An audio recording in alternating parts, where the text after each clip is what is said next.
আসসালামু আলাইকুম। আশা করি সকলেই ভালো আছেন। প্রিয় চাকরি প্রত্যাশী ভাই ও বোনেরা, আজকের ভিডিওতে আমরা চলমান যে নিয়োগ সার্কুলারগুলো রয়েছে এগুলো দেখব।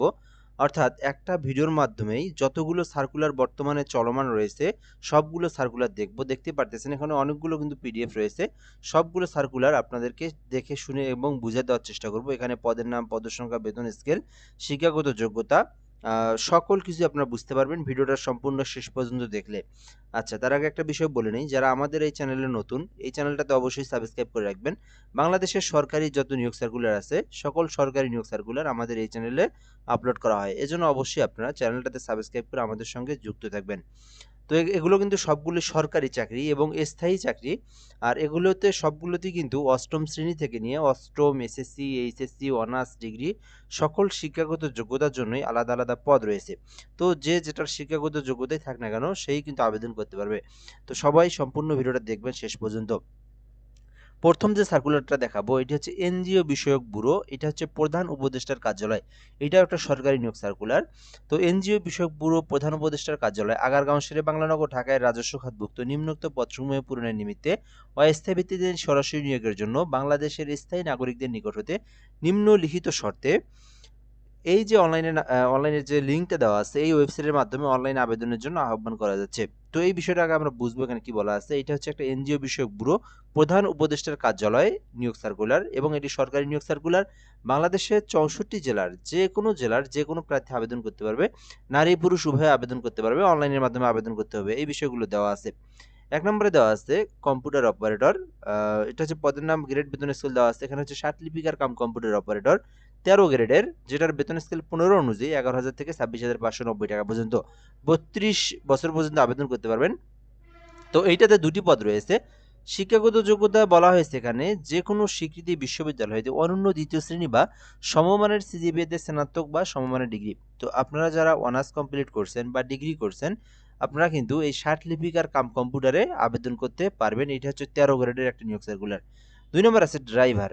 তো এটাতে একটি পদ রয়েছে। শুধুমাত্র অষ্টম শ্রেণী পাস করছেন যারা এবং যাদের ড্রাইভিং লাইসেন্স আছে তারা কিন্তু অষ্টম শ্রেণী পাশে এই ড্রাইভার পদে আবেদন করতে পারবেন।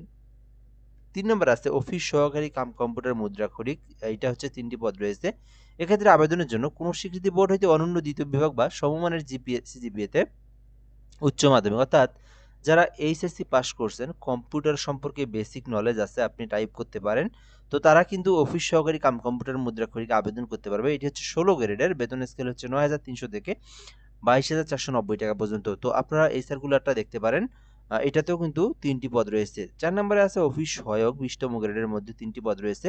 যারা এসএসসি পাস করছেন এগুলোতে কিন্তু কোনো অভিজ্ঞতার প্রয়োজন নেই। শুধু মানে এডুকেশনাল কোয়ালিফিকেশন যেটা এটা থাকলে কিন্তু আবেদন করা যাবে। এটাতেও ৩২ টি পদ রয়েছে। তো এখানে আপনি আপনার শিক্ষাগত যোগ্যতা অনুযায়ী যে পদে ইচ্ছা সেই পদে কিন্তু আবেদন করতে পারবেন। এটাতে ৩২ বছর পর্যন্ত আবেদন করা যাবে। এরপর আমরা এখান থেকে দেখব এই সার্কুলারে যদি আপনি আবেদন করতে চান সেক্ষেত্রে আপনারা যদি নিজেরা আবেদন করতে চান, নিজেদের ল্যাপটপ, কম্পিউটার ডিভাইস যেকোনো ডিভাইস থাকুক আবেদনের জন্য বা মোবাইল দিয়েও যদি আবেদন করতে পান, সেক্ষেত্রে ক্রোম ব্রাউজার অথবা গুগলে প্রবেশ করবেন। করার পরে NGOAB.টেলিটক.com.bd এই ওয়েবসাইটে প্রবেশ করে আপনারা কিন্তু ফর্ম পূরণ করে অ্যাপ্লাইটা করতে পারবেন অনলাইনের মাধ্যমে। এবং এখানে কত টাকা ফি জমা দিতে হবে, গ্রেড অনুযায়ী ফি জমা দিতে হবে। ১ নম্বর হইতে ৩ নম্বর পদের মধ্যে আবেদন করতে চাইলে ১১২ টাকা ফি জমা দিতে হবে এবং ৪ নম্বরের ক্রমিক যেটা আছে অফিস সহায়ক, এটাতে আবেদন করলে ৫৬ টাকার আপনাদের ফি জমা দিতে হবে এবং পেমেন্ট ফি যে অপশনটা সেটাও আপনারা দেখে নিতে পারেন। NGOAB স্পেস ইউজার আইডি লিখে সেন্ড করে দিবেন। পরবর্তীতে পিন নাম্বার দিয়ে পিন নাম্বার দিয়ে 16222 নাম্বারে সেন্ড করে দিলে কিন্তু আপনারা পেমেন্টটাও দিতে পারবেন। আশা করি আপনারা এই সার্কুলার সম্পর্কে বিস্তারিত ইনফরমেশন জেনেছেন। তো এর পরবর্তী যে সার্কুলারটা দেখব বিএসটিআই। তো এগুলো সার্কুলারগুলো আমার এই চ্যানেলে আলাদা আলাদাভাবে দেওয়া আছে। ওখানে আরো সুন্দরভাবে দেওয়া আছে, দেখে নিতে পারেন। আমরা আজকের ভিডিওতে একটা ভিডিওর মাধ্যমে সবগুলো সার্কুলার দেখাবো বিধায় একটু সংক্ষিপ্ত করে আপনাদেরকে দেখানোর চেষ্টা করব। তো এটা কিন্তু একটা সরকারি নিয়োগ সার্কুলার।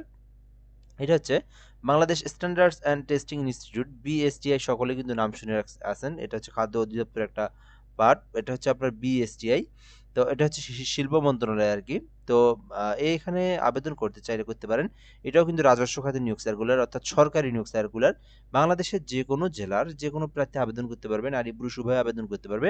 আবেদন করতে চাইলে অনলাইনের মাধ্যমে আপনারা ঘরে বসে থেকে আবেদন করতে পারবেন। তো এটাতে আবেদন করতে চাইলে কম্পিউটার অপারেটর আবেদন করতে পারেন, ২টি পদ রয়েছে। বিজ্ঞান শাখা থেকে যদি আপনি অনার্স কমপ্লিট করেন অথবা ডিগ্রি পাস করে থাকেন তাহলে আপনি আবেদন করতে পারবেন। যারা অনার্স কমপ্লিট করছেন বা ডিগ্রি করছেন সায়েন্স নিয়ে, হ্যাঁ, তারা কিন্তু এই কম্পিউটার অপারেটর 13 গ্রেডের এই পদটাতে আবেদন করতে পারবেন। ২ নম্বর আছে ইউডিসি কাম ক্যাশিয়ার একটি পদ রয়েছে। এক্ষেত্রে আবেদনের জন্য স্নাতক ডিগ্রি থাকতে হবে, অর্থাৎ আবেদন করতে অনার্স অথবা ডিগ্রি পাস করলেও কিন্তু আপনারা এই ইউডিসি কাম ক্যাশিয়ারে আবেদন করতে পারবেন। 14 গ্রেডের একটি পদ রয়েছে। ৩ নম্বর আছে অফিস সহকারী কাম কম্পিউটার মুদ্রাক্ষরিক। এইটাতে আবেদন করতে কিন্তু শুধুমাত্র এইচএসসি পাশে আবেদন করা যায়। জাস্ট এইচএসসি পাস করলেই আপনারা অফিস সহকারী কাম কম্পিউটার মুদ্রাক্ষরিক 16 গ্রেডের এটাতে আবেদন করতে পারবেন। এটাতে বেসিক কম্পিউটার সম্পর্কে নলেজ থাকতে হবে, অর্থাৎ এমএস ওয়ার্ডের মধ্যে আপনি যদি টাইপ করতে পারেন, টাইপ করা যদি বেসিক নলেজগুলো থাকে আপনার, তাহলে কিন্তু আপনি আবেদন করতে পারবেন। ৪ নম্বর আছে কম্পিউটার মুদ্রাক্ষরিক। সো এইটাতে আপনি আবেদন করতে পারেন। এটাতেও একটি পদ রয়েছে। এইচএসসি পাস থাকতে হবে। যারা ইন্টার পাস করছেন, এইচএসসি পাস করছেন, আপনারা কিন্তু কম্পিউটার মুদ্রাক্ষরিকে আবেদন করতে পারেন। কম্পিউটার সম্পর্কে বেসিক নলেজ ধারণা থাকতে হবে। এই যে টাইপের কাজ দেয়। বেসিক্যালি কম্পিউটারের যে পদগুলো আছে এগুলোতে কিন্তু আপনার পরীক্ষার যে সেন্টার যেখানে আপনার প্র্যাকটিক্যাল নেয় সেখানে কিন্তু আপনাকে একটা সফটওয়্যারের মধ্যে শুধু টাইপটাই করতে দেয়। ঠিক আছে? অন্য কোনো প্ল্যাটফর্মে তেমন একটা দেয় না। যেমন এমএস ওয়ার্ড, পাওয়ার পয়েন্ট এগুলো বেসিক এর মধ্যেই থাকে। এর বাইরে খুব একটা কিন্তু কোনো টুলস বা সম্পর্কে ধরা হয় না। এখানে শুধুমাত্র টাইপটার গতিটাই আসলে ফ্যাক্ট চেক করা হয়। তো এরপর ডাটা এন্ট্রি অপারেটরের ৭ টি পদ রয়েছে। এটাতে আবেদন করতে শুধু এইচএসসি পাশে আবেদন করতে পারবেন। জাস্ট এইচএসসি পাস করলেই ডাটা এন্ট্রি অপারেটরে আবেদন করতে পারবেন। ৬ নম্বর আছে ল্যাব সহকারী ৮ টি পদ রয়েছে। আবেদনের জন্য বিজ্ঞান শাখা থেকে যারা উচ্চ মাধ্যমিক পাস করছেন, অর্থাৎ এইচএসসি পাস করছেন যারা এবং মেকানিক্যাল, ইলেকট্রিক্যাল ১ বছরের ট্রেড কোর্স সার্টিফিকেট আছে, তারা কিন্তু ল্যাব সহকারীতে ৮ টি পদের এটাতে আবেদন করতে পারবেন। ক্যাটালগার পদে ১ টি পদ রয়েছে। এটাতে আবেদন করতে অনার্স পাস অথবা ডিগ্রি পাস করলে আবেদন করতে পারবেন ক্যাটালগার পদে। এটাও কিন্তু ১৬ গ্রেডের একটি পদ রয়েছে। গাড়ি চালকের একটি পদ রয়েছে। এটাতে ৮ম শ্রেণী পাস করে আবেদন করতে পারবেন। অফিস সহায়ক এটা কিন্তু অনেক বড় একটা পদ। তো এখানে কিন্তু ২০ টি পদ রয়েছে। ২০ টি পদ রয়েছে, শুধু এসএসসি পাশে আবেদন করা যাবে। এটাতে কিন্তু আলাদা কোনো অভিজ্ঞতা বা কোনো কিছুর প্রয়োজন নাই। শুধু এসএসসি পাস করলেই আপনারা অফিস সহায়ক ২০তম গ্রেডের ২০ টি পদ রয়েছে। জাস্ট এসএসসি পাশে আবেদন করতে পারবেন। নিরাপত্তা প্রহরী চৌকিদার ৩ টি পদ রয়েছে। যারা ৮ম শ্রেণী পাশে সরকারি চাকরি খুঁজে থাকেন আপনারা কিন্তু নিরাপত্তা প্রহরীতে আবেদন করতে পারবেন। তো এই সার্কুলারে কিন্তু মোট ৫০ টি পদ রয়েছে। তো আপনি আপনার শিক্ষাগত যোগ্যতা অনুযায়ী যে পদে আবেদন করতে ইচ্ছুক, আপনার শিক্ষাগত যোগ্যতা অনুযায়ী সেই পদে আবেদন করতে পারবেন। এখন দেখব এখান থেকে আবেদন করতে চাইলে ১৮ হতে ৩২ বছর সরকারি চাকরির যে বয়স সেইটা থাকতে হবে। এছাড়া আবেদনের জন্য আপনাদেরকে যে ওয়েবসাইটের মাধ্যমে আবেদন করতে হবে সেটা হচ্ছে bstiteletalk.com.bd। সো নিজেরা যদি আবেদন করতে চান গুগল অথবা ক্রোম ব্রাউজারে গিয়ে লিখবেন bsti.teletalk.com.bd। সো লেখার পরে কিন্তু ফর্মটা পূরণ করে আপনার অ্যাপ্লিকেশন করতে পারবেন এবং এই আবেদনটা কিন্তু ১৫ই ফেব্রুয়ারি পর্যন্ত করতে পারবেন। অর্থাৎ জানুয়ারি মাসের ১৫ তারিখ থেকে আবেদনটা শুরু হয়েছে, যেটা কিন্তু ফেব্রুয়ারি মাসের ১৫ তারিখ পর্যন্ত চলমান থাকবে। মোটামুটি অনেক কয়দিন আরো আছে। সো এই সার্কুলারটা কিন্তু আপনারা দেখতে পারেন। এবং এই সার্কুলারে আবেদন করতে কত টাকা ফি জমা দিতে হবে? তো এখানে দেখতেই পারতেছেন ১ হতে ৮ নং কর্মী পদের মধ্যে আবেদন করতে চাইলে ১১২ টাকা ফি জমা দিতে হবে এবং ৯ হতে ১০ নং কর্মী পদের মধ্যে আবেদন করতে চাইলে ৫৬ টাকা জমা দিতে হবে। তবে এখানে একটা বিষয় বলে রাখি আপনাদেরকে, সেটা হচ্ছে এখানে যে টাকাটার যে পরিমাণ লেখা আছে, যখন আপনি পেমেন্ট করবেন আপনার টেলিটক সিম দিয়ে ২ টা এসএমএস দিয়ে কিন্তু পেমেন্টটা করতে হয়। সেখানে কিন্তু আরো ৬ টাকা কেটে নেয়। সেক্ষেত্রে এখানে সরকারি যে সার্কুলারের মধ্যে যেটা থাকে এর সঙ্গে আপনারা ৬ টাকা ৮ টাকা বেশি এক্সট্রা রিচার্জ করবেন। আপনারা যারা নিজেরা পেমেন্ট করবেন, আপনারা যেমন এখানে ১ থেকে ৮ নং কর্মী পদের মধ্যে আবেদন করতে চাইলে যেটা ১১২ টাকা লেখা আছে ওইটা আপনারা ১২০ টাকা রিচার্জ দিবেন এবং ৯ থেকে ১০ নম্বর যেটা ৫৬ টাকা ওটা আপনারা ৬৫ টাকা রিচার্জ দিয়ে ফিটা জমা দিতে পারবেন। এবং ফি জমা দেওয়াটার প্রসেস যেটা সেটা আপনাদেরকে দেখাবো। সেটা হচ্ছে ফার্স্ট এসএমএস লিখবেন বিএসটিআই স্পেস ইউজার আইডি লিখে 16322 নাম্বারে সেন্ড করে দিবেন। পিন নাম্বারটা দিয়ে ইএস পিন দিয়ে 16322 নাম্বার দিয়ে সেন্ড করেই কিন্তু আপনার পেমেন্টটা সাকসেসফুলি করে নিতে পারবেন। এটা হচ্ছে মূলত বিষয়। যারা আবেদন করতে ইচ্ছুক এটাতে আবেদন করতে পারেন। আশা করি আপনারা এই সার্কুলার সম্পর্কে বিস্তারিত জেনেছেন। তার আগে একটা বিষয় বলে নেই, যারা আমাদের চ্যানেলে এখনো নতুন বা সাবস্ক্রাইব করা নাই, চ্যানেলটাতে কিন্তু অবশ্যই আপনারা সাবস্ক্রাইব করে আমাদের সঙ্গে যুক্ত থাকবেন। কেননা এই সার্কুলারে কিন্তু বাংলাদেশের সমগ্র সার্কুলার প্রকাশ করলে আমরা কিন্তু আগে আগে এটাতে প্রকাশ করার চেষ্টা করি বা আমরা কিন্তু আপলোড দেওয়ার চেষ্টা করি। সাবস্ক্রাইব করে রাখবেন এবং আমাদের এই নাম্বারে হোয়াটসঅ্যাপে এসএমএস করে আপনারা কিন্তু যে কোনো সরকারি চাকরির অ্যাপ্লাই করে নিতে পারবেন ঘরে বসে থেকে। সো এই নাম্বারে হোয়াটসঅ্যাপে এসএমএস করবেন 017758303120 017758303120। এই নাম্বারে এসএমএস করলে হোয়াটসঅ্যাপে এসএমএস করলে আমাদেরকে পাবেন। আমাদের মাধ্যমে ঘরে বসে নির্ভুলভাবে যে কোনো সরকারি চাকরির আবেদনগুলো করে নিতে পারবেন। আচ্ছা, এইটা হচ্ছে শিল্প মন্ত্রণালয়ের একটা নিয়োগ সার্কুলার। আগে এইটার আমরা সময় দেখব কত তারিখ পর্যন্ত সময় আছে। যদি থাকে তাহলে আপনাদেরকে দেখাবো। আর যদি না থাকে তাহলে আমরা নেক্সট সার্কুলারে চলে যাব। হ্যাঁ, আরো 1 দিন 2 দিন আছে আরো। এটা হচ্ছে আজকে 24 তারিখ। সো 2 দিন আছে এই সার্কুলারের আবেদনের সময়। যদি এই 2 দিনের মধ্যে কেউ দেখে থাকেন আপনারা এটাতে আবেদন করতে পারবেন। পরবর্তীতে কিন্তু দেখলে এটাতে আবেদন করার প্রয়োজন নেই। এটা হচ্ছে শিল্প মন্ত্রণালয়ের একটা নিয়োগ সার্কুলার। বাংলাদেশের সকল জেলার যেকোনো প্রার্থী আবেদন করতে পারবে এবং আবেদনের জন্য অনলাইনের মাধ্যমে আবেদন করতে পারবে। নারী পুরুষ উভয়ে আবেদন করতে পারবে। এখানেও কিন্তু ষাটলিপি কাম কম্পিউটার একটি পদ রয়েছে। যারা অনার্স পাস করছেন, ডিগ্রি পাস করছেন এটাতে আবেদন করতে পারবেন। হিসাব রক্ষক 10টি পদ রয়েছে।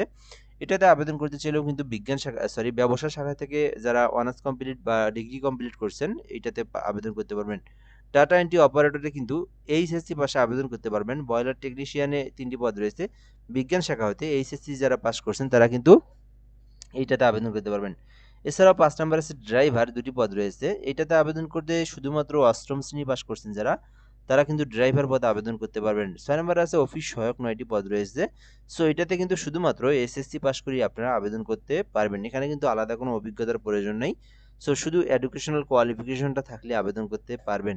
আপনি আপনার শিক্ষাগত যোগ্যতা অনুযায়ী যে পদে আবেদন করতে ইচ্ছুক করতে পারেন। এখানেও কিন্তু আপনার বয়স যেটা 18 হতে 32 এবং এই সার্কুলারের আবেদনের সময় 25 জানুয়ারি থেকে অর্থাৎ আগামীকাল থেকেই আবেদনের সময় শেষ। আগামীকাল বিকাল 5 ঘটিকা পর্যন্ত সময় আছে। 25/1/2026 তারিখ বিকাল 5 ঘটিকা পর্যন্ত সময় আছে। আচ্ছা, এর পরবর্তী সার্কুলার যেটা দেখব সেটা হচ্ছে বাংলাদেশ সুগার ক্রপ গবেষণা ইনস্টিটিউট। আচ্ছা, সো এটাতে চাইলে আপনি আবেদন করতে পারেন। এটাতে আবেদনের জন্য কিন্তু অনলাইনে আবেদন করতে হবে। নারী পুরুষ উভয়ে আবেদন করতে পারবে এবং বাংলাদেশের সকল জেলার যেকোনো প্রার্থী আবেদন করতে পারবে। আচ্ছা, তারপরে এখান থেকে দেখব এখানে কিন্তু এটা একটা আপনার শিক্ষা প্রতিষ্ঠানমূলক প্রতিষ্ঠান। আচ্ছা, এখানে আমরা দেখব 1 নাম্বার আছে সহকারী শিক্ষক গণিত একটি পদ রয়েছে। সো আপনি চাইলে এটাতে আবেদন করতে পারেন। এটাতে আবেদনের জন্য আপনাদেরকে এই গণিত বিষয়ে আপনাদের কিন্তু আ মাস্টার্স পাস করা থাকতে হবে। এখানে স্নাতক সহ বিএড ডিগ্রি থাকতে হবে। তাহলে আপনারা আবেদন করতে পারবেন। 2 নম্বরে আছে সহকারী শিক্ষক সামাজিক বিজ্ঞান একটি পদ রয়েছে। আবেদনের জন্য স্নাতক সহ বিএড ডিগ্রি যাদের আছে তারা কিন্তু আবেদন করতে পারবেন। সহকারী শিক্ষক যেটা আছে তো ইংরেজি যারা ইংরেজি নিয়ে যারা অনার্স পাস করছেন, কমপ্লিট করছেন তারা কিন্তু এটাতে আবেদন করতে পারবেন। তো এরপর আছে নির্মাণ ওভারসিয়ার একটি পদ রয়েছে। যারা এসএসসি পাস করছেন এবং 3 বছরের অভিজ্ঞতা আছে নির্মাণ ওভারশিপ নিয়ে তারা কিন্তু এইটাতে আবেদন করতে পারবেন। বৈজ্ঞানিক সহকারী পদে 2টি পদ রয়েছে। বিজ্ঞান শাখা থেকে যারা লেখাপড়া করছেন, বিজ্ঞান শাখা থেকে অনার্স কমপ্লিট বা ডিগ্রি কমপ্লিট করছেন তারা কিন্তু এইটাতে আবেদন করতে পারবেন।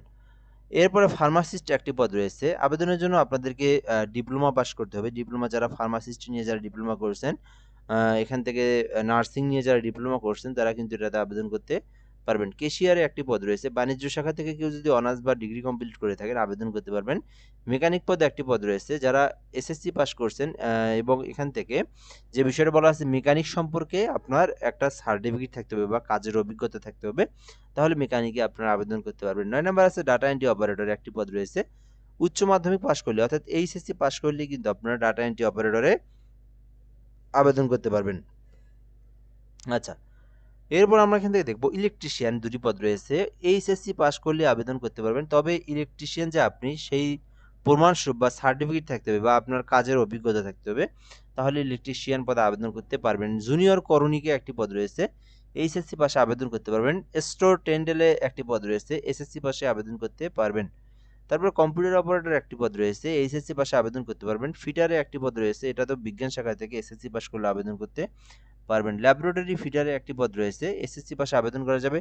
পরীক্ষাগার পরিচরে একটি পদ রয়েছে। এসএসসি পাশে আবেদন করা যাবে। নিরাপত্তা প্রহরী, পিওন, রন্ধন, মেসেঞ্জার, ড্রেসার, মালি এখানে যে পদগুলো আছে সবগুলোই শুধুমাত্র অষ্টম শ্রেণীর। তো যারা অষ্টম শ্রেণীর পাশে জব খুঁজে থাকেন আপনারা কিন্তু এই পদগুলো দেখতে পারেন। নিরাপত্তা প্রহরী, পিওন, তারপরে রন্ধন সহকারী, ড্রেসার, মেসেঞ্জার, মালি এই সবগুলো পদ শুধুমাত্র অষ্টম শ্রেণী, শুধু অষ্টম শ্রেণী আবেদন করা যাবে। পদের সংখ্যাও কিন্তু মোটামুটি অনেকগুলো করে আসছে। তো যারা এটাও কিন্তু একটা সরকারি নিয়োগ সার্কুলার। যারা এটাতে আবেদন করতে ইচ্ছুক করতে পারেন। এখানে আপনার আবেদনের যে সর্বশেষ সময় যেটা সেটা হচ্ছে 28 জানুয়ারি পর্যন্ত সময় রয়েছে। এটা হচ্ছে আপনার বাংলাদেশ সুগার গ্রুপ গবেষণা ইনস্টিটিউট, এটা হচ্ছে ঈশ্বরদী পাবনাতে অবস্থিত। এরপর একটা স্বাস্থ্য ও পরিবার কল্যাণ মন্ত্রণালয়ের একটা নিয়োগ সার্কুলার আছে। তো এইটাতে আবেদনের জন্য আপনাদেরকে যে বিষয়টা থাকতে হবে সেটা হচ্ছে যারা ভোকেশনাল থেকে এইচএসসি কমপ্লিট করছেন বেসিক্যালি তাদের জন্য এখানে বেশি পদসংখ্যাগুলো রয়েছে। যেমন সিনিয়র টেকনিশিয়ান যারা আছে, ইলেকট্রনিক্স নিয়ে যারা এইচএসসি পাস করছেন আবেদন করতে পারবেন। তারপরে senior technician refrigeration and air conditioning, তো যারা রেফ্রিজারেশন নিয়ে যারা এইচএসসি কমপ্লিট করছেন তারা আবেদন করতে পারবেন। মেশিনিস্ট নিয়ে যারা এইচএসসি কমপ্লিট করছেন পাশাপাশি 5 বছরের অভিজ্ঞতা লাগবে। এখানে সিনিয়র যেগুলো আছে সেগুলো কিন্তু 5 বছরের অভিজ্ঞতা লাগবে। ওয়েল্ডার কাম শিট মেটাল, তো এই যারা এই শিট মেটাল নিয়ে অর্থাৎ ফেব্রিকেশন নিয়ে যারা এইচএসসি কমপ্লিট করছেন ভোকেশনাল থেকে, এগুলো কিন্তু সবগুলো ভোকেশনাল থেকে আপনারা এই যে ডিপার্টমেন্ট বলতেছি এখানে নামগুলো দেওয়া আছে, এই ডিপার্টমেন্টগুলো নিয়ে আপনারা যারা ট্রেড ডিপার্টমেন্ট থেকে যারা ট্রেড কোর্স করছেন তাদের জন্য এটা। তো আবার জেনারেল যারা তাদের জন্য কিন্তু না। এখানে যেমন এখানে দেওয়া আছে রেফ্রিজারেশন, তারপরে ইলেকট্রনিক্স, তারপরে হচ্ছে মেশিনিস্ট, তারপরে এখান থেকে হচ্ছে ওয়েল্ডার কাম শিট মেটাল অর্থাৎ হচ্ছে ফেব্রিকেশন, এই যে ডিপার্টমেন্টগুলো নিয়ে যারা এইচএসসি ভোকেশনাল থেকে লেখাপড়া করছেন তাদের জন্য এটা। তারপরে সিনিয়র টেকনিশিয়ান আছে, পেইন্টার আছে, মেকানিক্যাল ফিটার আছে, ইলেকট্রিক্যাল আছে, তারপরে এখান থেকে ইলেকট্রনিক্স আছে, তো তারপরে এখান থেকে রেফ্রিজারেশন অ্যান্ড এয়ার কন্ডিশনিং আছে।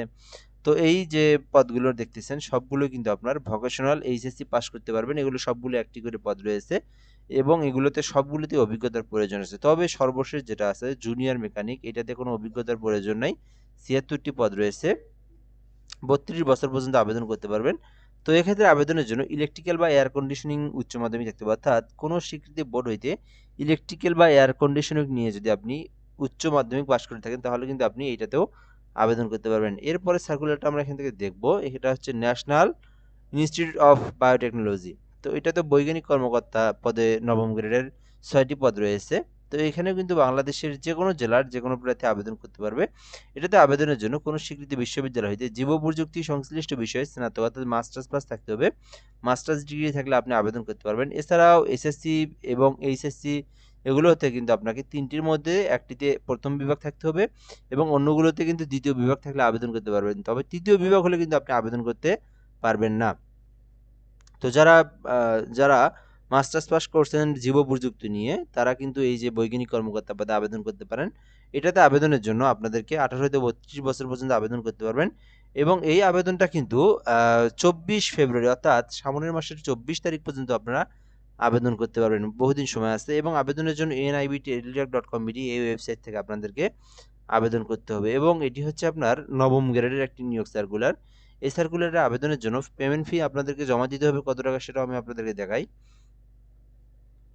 এখানে আপনাদের পেমেন্ট ফি দিতে হবে, সরকারি যে ফি যেটা সেটা দিতে হবে 223 টাকা। 230 টাকা আপনারা রিচার্জ দিয়ে এইটার ফি জমা দিবেন। আশা করি আপনারা সবগুলো সার্কুলার দেখতে পেরেছেন। সো এই সার্কুলারগুলো নিয়ে আলাদা আলাদা ভিডিও আছে আমাদের চ্যানেলে দেখতে পারেন। এছাড়াও ফেসবুক পেজের লিঙ্ক দিয়ে রাখবো, ওখান থেকেও আপনারা দেখে নিতে পারেন। তো যাই হোক এইরকমই মানে এই সার্কুলারগুলো আজকে আমরা দেখাইলাম। এর পরবর্তীতে আরও যে সার্কুলারগুলো আছে আপনাদেরকে দেখানোর চেষ্টা করবো ধাপে ধাপে ইনশাআল্লাহ। তো যাই হোক আমাদের চ্যানেলটার সঙ্গে আপনারা যুক্ত থাকবেন। ভালো থাকবেন। আসসালামু আলাইকুম।